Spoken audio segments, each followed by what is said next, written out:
Welcome, Warrior. This is your Sunday afternoon special edition. I don't know where you are, but we're in a very hot summer like New York City. We have a very special guest today.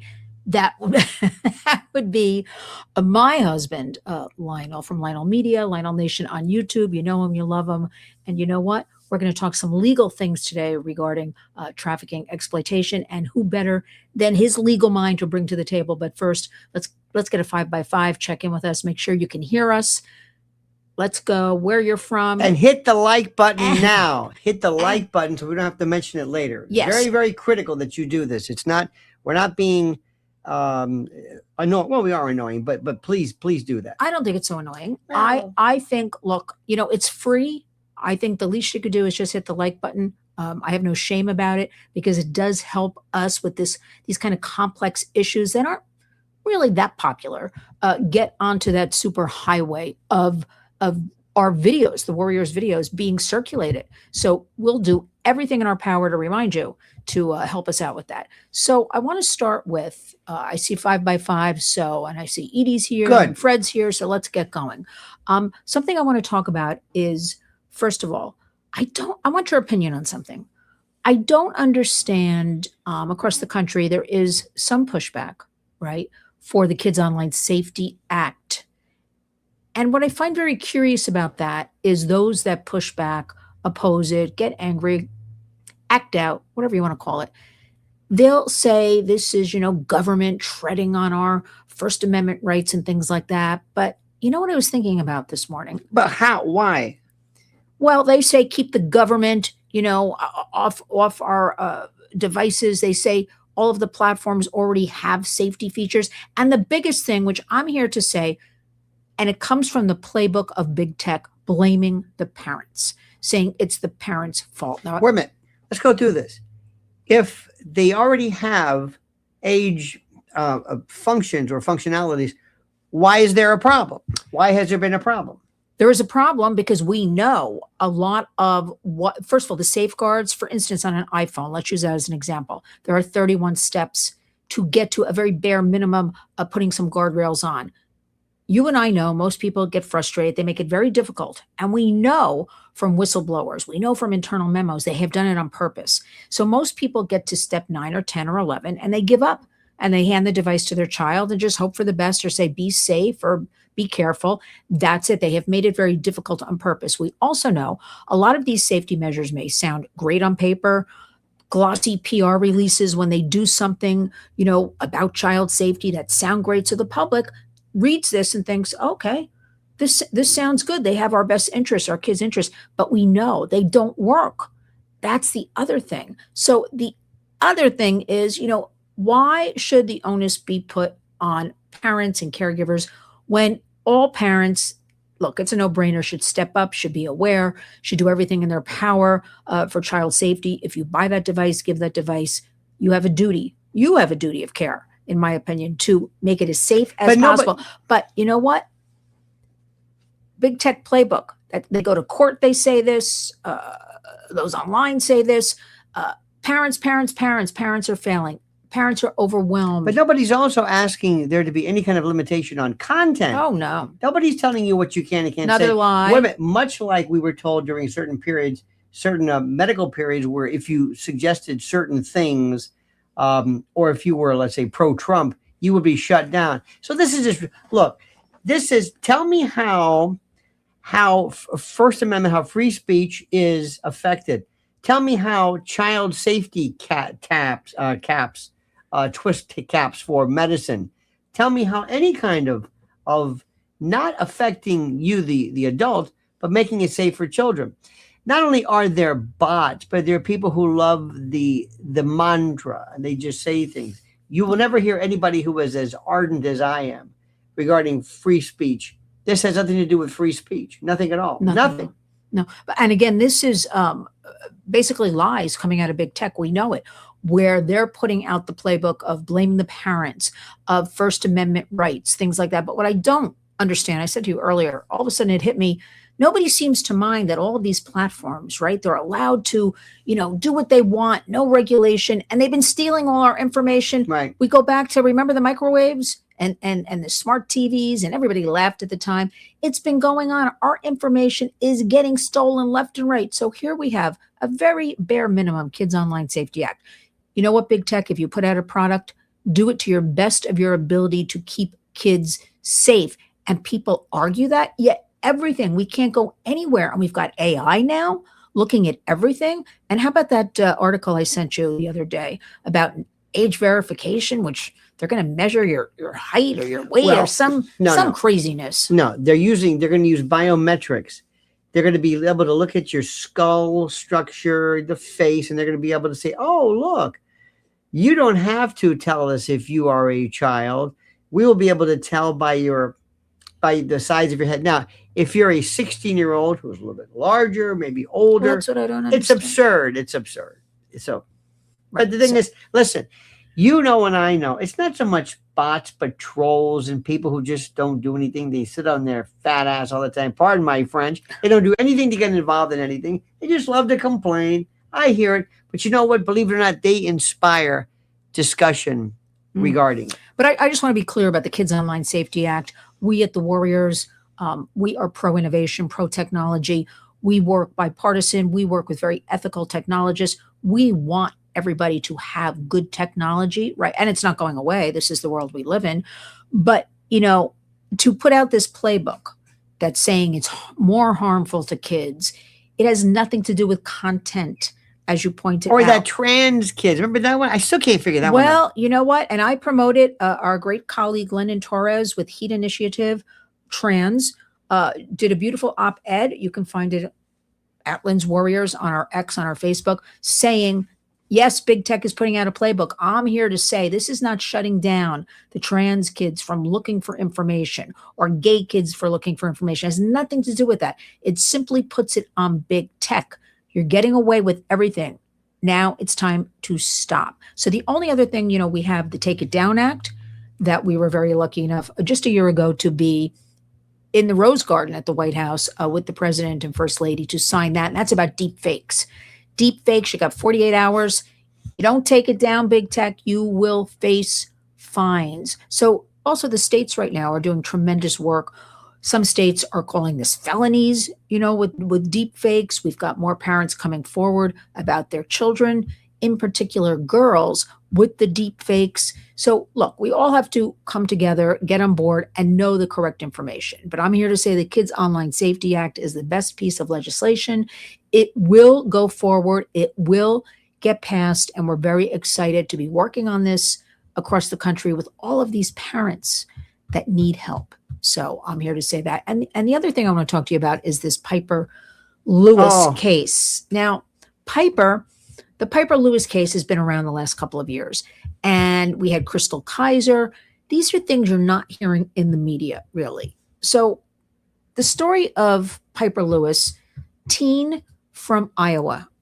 Her mother grew up in a very dysfunctional home, really bad home. Her mother, I believe, kicked her out at age 12. I mean, where does a 12-year-old go, right? A girl, you have no money, nothing. And she met a man, typical story here, who offered her a roof over her head, right? 12. So she's not developed. She doesn't understand what all this is. And she took it when you're cold, when you're hungry, right?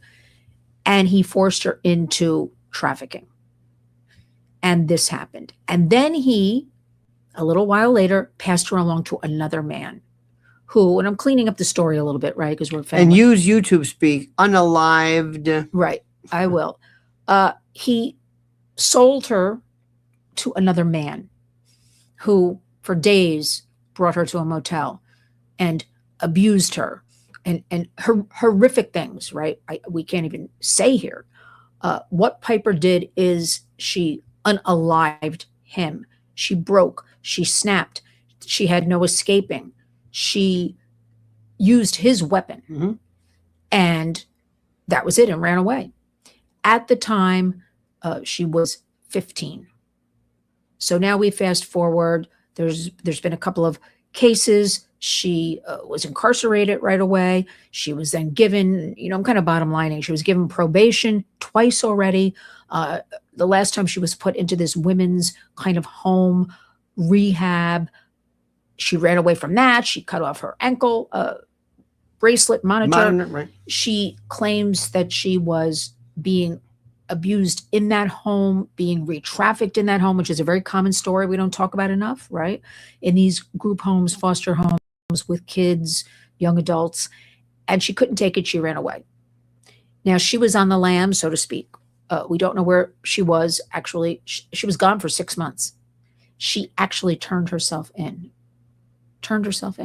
She says she knows she was wrong. Just this trauma, just this being scared, just everybody taking advantage of her. And the judge sentenced her. There's going to be no probation, nothing, prison for 20 years. Now, I'm here to say, I know she unalived somebody.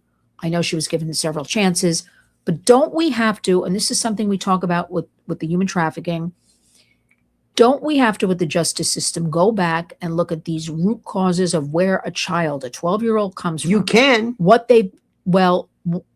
Do you think this young woman belongs in prison for 20 years? No.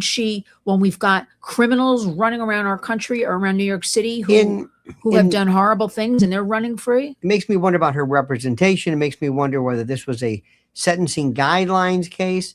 You can depart below the guidelines for clear and convincing reasons. You could show a lot of cases. Remember years ago, there was a fellow who was, his son was, you might have seen this on TV. His son was kidnapped and abused. And the abuser, the kidnapper, was caught, brought back to Louisiana, Texas. I don't know what it was. Brought him through to an airport. The father, very distraught, apparently was drinking heavily, but he was pretended to be on a telephone. And when the abductor, the kidnapper, walked by, he pulled out a weapon and unalived him live and on TV. You know what he got? Probation. But could they have gone below the guidelines? Yes. Could they have found extenuating circumstances to depart? Yes. Could they have found reasons to mitigate the sentence? Yes. I'm going to say something you're not. This was a woman this is a black woman, large, looks much older than she is. I think in the eyes of some, not my words, my thoughts, unattractive. If she was a blonde, blue-eyed, more cheerleader, younger, somebody more photogenic, be a different story. That plays a role in it like you cannot believe. Remember the case Carla Faye Tucker. Remember the case of Carla Faye Tucker. Everybody years ago wanted to come out to spare her from the death penalty. The Pope John Paul, Pat Robertson. She was into hand dancing and the Lord, and she was cute and she had a little ponytail. She got somebody with a pickaxe. At the same time, there might have been some 300-pound Muslim guy named Mobutu who basically was asking for the same thing, but because he was not as attractive, you know, and I know, it falls on deaf ears. This is very, very unfair as to how this thing goes. And when these kids have put in a system that doesn't protect them, support them, keep them safe, why would they trust the system? And some people, believe it or not, have been shunted, so victimized, they can't follow rules. They can't follow rules of probation. They don't trust anybody. It's not right what she did, but I'm sorry. If ever there was a reason for this, it's almost like the abused spouse, some type of diminished capacity. I think she could have very easily have been spared this, without a doubt. Yeah, and the judge also made a speech, something like, I was rooting for you, but, this is what I got to do. This is the problem. I've spoken with lawyers and even judges about this, and they say this is horrible. Because there are many Piper Lewises, you just don't hear about them, right? And as you pointed out, these are what they consider really like throwaway human beings, right? And I even had somebody one time say to me, throwaway kids. So why aren't they changing this system? We're going to be looking into Piper Lewis and see. She didn't have enough advocates for it. No, but I'm saying she had no chance, this poor girl. The system would have allowed it had she been just looked at differently for reasons I can't figure out. all of the extenuating circumstances were there, she could have been treated much differently. Absolutely, positively, without a doubt. Just and not only that, again, we're going to be looking into this and researching and getting on top of this more. Where are all the women's groups to step up for, remember Gabby Petito? It was a different situation, but everybody was involved in the Gabby Petito little blonde. Remember that whole thing? And everybody was on. And this, and I sit here as a blonde, blue-eyed woman, and I can't believe the way the justice system is treating. And again, as I said before, we have so many criminals running around, especially these people here illegally that have committed so many crimes, right?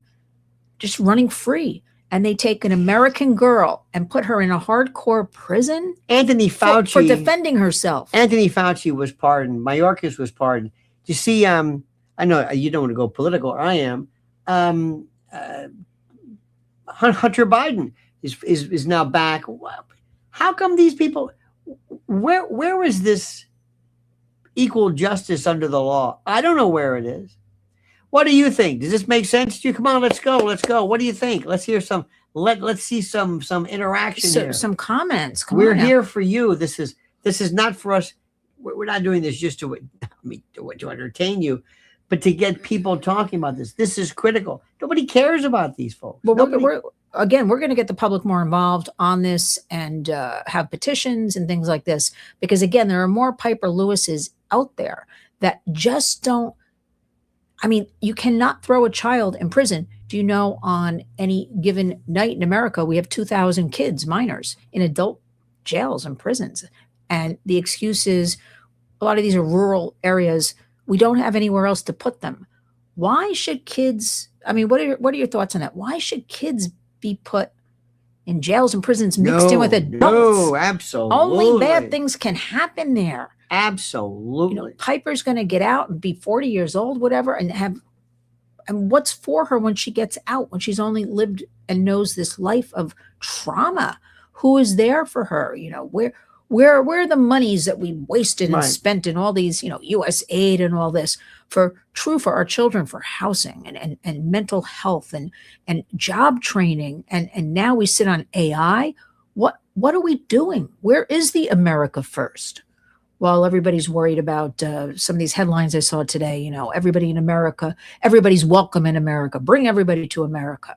So I'm very upset. But once you're here, I mean, listen, what do you expect when somebody is taken in? Their innocence is robbed. Their lives they don't trust anybody. What do you expect? It's like she's been to war. She's like she's almost like post-traumatic stress disorder. Exactly. But she's almost like a veteran who's been to war. But we do have studies for victims of human trafficking that they do suffer indeed this PTSD.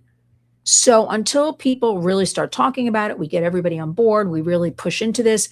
But again, this type of thing falls on the bottom of the list of everything else happening. When you have pushback about one piece of legislation that is so minimal to keep kids safe and people get upset, who wants to talk about this? Well, we will at the Warriors, and we'll be following up and let everybody know and understand that we're not going to leave this one. Because, again, no children. Think about all the kids we're not hearing about. All the kids that have nowhere to go. People forget when kids run away, those are missing children, right? A lot of kids get kicked out of their homes. They live in a bad environment. The parents just kick them out. And they fall victim to these traffickers. That is mostly what happens after 24 hours. You're hungry. That's it. It happens very quickly. So, shame, right? Shame on America for this. This is terrible and something we'll be working on. But I want to talk about AI a little bit. Did you hear what the Pope said today? No. Well, listen, I am happy. At least our president about 2 weeks ago walked back instead of just unleashing AI. He said, you know what? We've got to put out some safety measures. We got to do a little vetting before we unleash on society. So that's being worked on. The AI czar, David Sachs, was given the boot, so to speak, and picked out of the White House, which is a good thing because it was a show. He was in there from Silicon Valley, just this, that. We're going to be global leaders. We're going to own everything. We're going to be the most powerful. That's walked back. He's gone. Good news. The Pope said today, his weekly mass, that I'm paraphrasing, but he gave his whole, what would you call it? Homily? Homily, yeah, Homily, we yeah. would call it. That AI, we must really look at it. We must have guardrails. I'm paraphrasing a little bit. We must never replace the human thinking, the human thought, or a human. So listen, like the Pope, don't like the Pope, tremendous following. People listen to him. So it's an important message. And we also have, for instance, our great colleagues, Alliance for a Better Future. We want ethical AI. It's not going away. How does it serve us? Not that we serve it. So there is pushback, instead of just unleashing. Remember, with all of this online, these social media sites, and these were just thrown at people. These were just, right? Remember the MySpace, that was cute. Then the Facebook was cute, connecting with friends and family. And then everything went boom. I wonder if who was it who was going to Marco Rubio was going to lecture the Pope on different things, and this Pope's kind of come around. I got to tell you something. He said some few things. He, by the way, has by virtue of how everybody has been attacking him, he has had his own particular worth elevated and the like. I got to tell you something. I think most people are just kind of busy.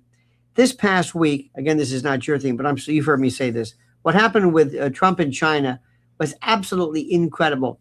When you go to other platforms, when you see what RT is saying, or CCTV, or Al Arabiya, or Al Jazeera, or anybody else, BBC even to an extent, you see something completely different than what you see on Fox News. Completely different. And when, just as an example, when Xi Jinping talked about Thucydides' trap and talked about the problems that he had with Taiwan, nothing, because that might have made the president look bad. So let me just tell you something. 99% of Americans don't know 99% of the news. So we consider all day, and a lot of times I think people are just like, oh, I didn't hear that, or I don't know what I don't know what it takes to get people angry, to get people off of their duff, so to speak, and to think beyond this. I don't know. I think sometimes, not certainly this crowd, but I think a lot of America is just unsophisticated, can't understand it. It's just beyond their ken, their worldview. There's nothing they can really do about it. They don't really care. It's like it doesn't, out of sight, out of mind. And I thought, we always have to find something like, you're going to have, oil's going to go up, and gas and pump, and that gets their attention. Well, how do you get the attention of people when you say, if we don't protect our kids, what's that threat? Somebody was suggesting that one day you're going to be going into like a Costco and there's no motor oil. There's no Castrol or no oil, engine oil, car, motor oil, because of what's going on in the Strait of Hormuz. Then they got people's attention. What do you say to get people's attention regarding children? What? The destruction of children, of innocence? I don't know why people don't understand the destruction of our youth. That alone, I don't know. Our kids, our grandkids, children, I'll never understand a question I ask every day, why that doesn't make people want to go out in the streets, come together and scream about this and demand change. However, that being said, there are people that in the last year, especially, I am seeing there are more groups across America. There are more parents stepping up. As far as the AI, you go into your schools very nicely. You say, what are you planning with AI? You found out, I'm kind of tired when we do focus groups. I talk to people and I question, what platforms are your children on? Or what is your school doing about AI? And I don't know. It's not good enough. You have to step up. You have to know what's going on in today's world. And they also don't realize, we were telling somebody the other day, somebody who has a brand new baby, no screens. And they said, no, we're going to make sure the content, no screens. No screens of the Bible, of Jesus, of kitties or flowers. No screens. This flat thing that's blasting kids.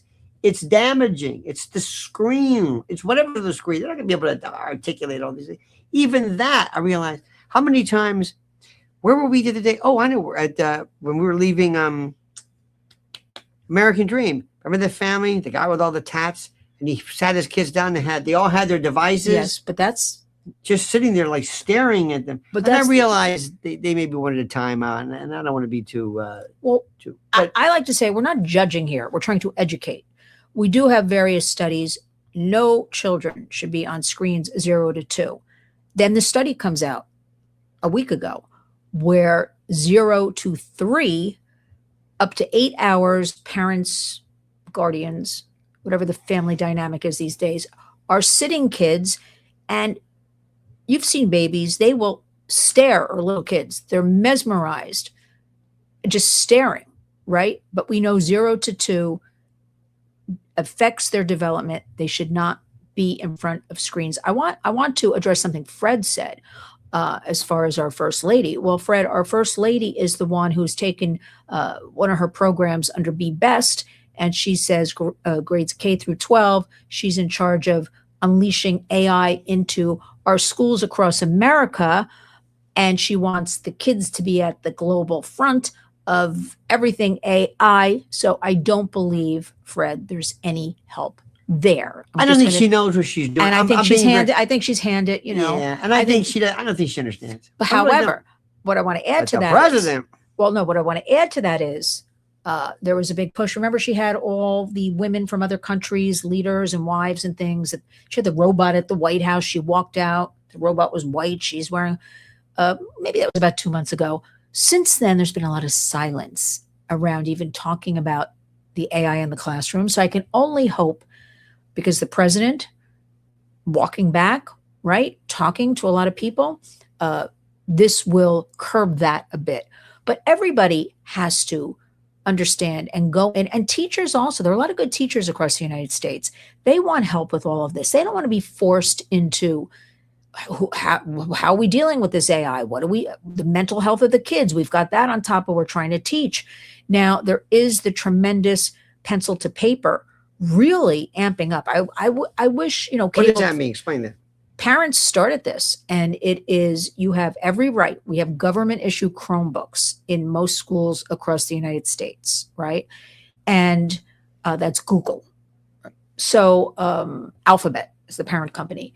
And again, these devices came not even preloaded with safety measures. They just handed them out, right? Big government contract. But a lot of schools will say, your child has to use that device. That's not true. You are allowed to ask for a textbook. You're also allowed to ask for a packet of papers, those assignments, you can get it by the week, which a lot of schools are doing, or by the month. So it's back to what we had: textbooks, papers, printouts. The parents themselves, again, are leading the movement called PEN. Some call it pen to paper, some call it pencil to paper. And they're telling other parents, no, if the school tells you have to use a Chromebook, you can opt out. You do not have to use that Chromebook. You ask for this pencil to paper. And you know what? They're reporting that kids are saying, hey, that's kind of cool. Like, I want to do that now. So this is happening. So there are a lot of good things happening, but still we have to push. We have to make sure everybody gets on board with all of this and does their part. Absolutely. Anything else to your heart? No, I just want to say, as we kick off the new week, everybody should do whatever they can to be safe in their own homes and communities, because that's where the work needs to be done. So as, we fight the warriors in Washington, our state of, and support Albany. Lynn's warriors. You've got more Washington. You've got more trips planned. Well, we do. I do want to mention that June 23rd will be Social Media Remembrance Day in Washington, D.C. We'll be traveling there. Please support us with that. More on that coming up in the next few weeks. That is the most heartbreaking. All of this is heartbreaking. Again, our survivor parents and family members pour into D.C. A lot of siblings, remember, a lot of brothers and sisters that have been affected as well. Children harmed, unalived by social media. Different things, right? Cyberbullying. Everybody forgets. That's a big one with kids. Eating disorders. Another one we don't talk about a lot. Sextortion and buying drugs. And Capitol Hill, we place the pictures, roses. It's thousands of pictures, and that only represents a drop in the bucket. We are planning some activities for that day as well. There's also scheduled for that day Senator Grassley has called just Friday for a hearing of Meta X, bring them to Capitol Hill and testify again. I don't know how many hearings we have. We know they don't matter anymore. We know the harms. We'll see where this goes, because that day the parents will flood that hearing. And then a special surprise that I'm working on for that day. So thank you, Edie, for being a member from the very beginning when the Warriors started all this. But understand that all of your support goes into our education. We just had a wonderful graduation this past Friday with our Wonder Girls. That was great. Which is middle, high school, and college girls. It is an empowerment group. They empower each other. They do a lot of community service, and they educate each other about trafficking. And you want to see proof that something works, it's the Wonder Girls. Absolutely. And to see these girls all in their pink, happy, graduating, that's where monies go for the Warriors. We support them. That's where monies go into our trips to Washington, into our education programs in the schools. We got a lot lined up for the fall as far as going into schools. So thank you for all of that support and services and donations. It means the world to us. And no, I want everybody to just understand these are complex issues. They're going on, yet we can all do something. There's a lot of hope going on. So please honor our hashtag Community Creates Change. And I want to say to you, thank you for being thank you. And also my special guest. And also you were great today on Cat's Roundup on Sunday. Roundtable. Well, John Katzmatidis, CEO of WABC Red Apple Group, really is a warrior. He gives me a place at the table in the national edition every Sunday and just says, what do we have to look at this week? What do you want the Warriors to know out there? He's very gracious. He's supportive, and we love him for that. And onward we go. Absolutely. So I say, give me a nice kiss. I want everybody kids, wake up and go out each and every day and be a warrior. Thank you. Thank you so much. See you next time. Thank you so much.